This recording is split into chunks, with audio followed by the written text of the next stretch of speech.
გარემოს დაცვის სამინისტროს ბირთვული და რადიაციული უსაფრთხოების დეპარტამენტის სპეციალისტების თქმით, ჩოხატაურში აღმაშენების ქუჩაზე სავარაუდოდ თხევადმა ქლორმა გაჟონა.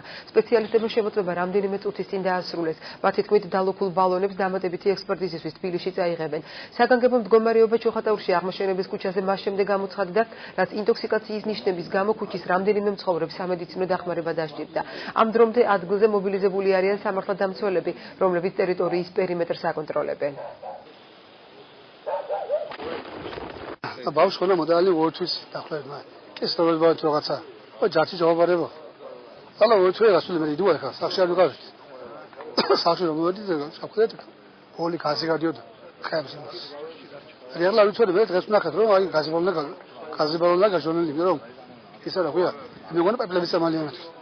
წამლავენ. მე აპლარი მო. და რა მოხდა რაღაც ხეხილი გაახმა. ხეხილი გარუჯახები და გაახმა. ანახები გენია საწყო სამოჯახი ვაფშე გარუჯახები. შემთხვევის ადგილას დღეს ორჯერ იქნა გამოძახებული სასწრაფო დახმარების ბრიგადა.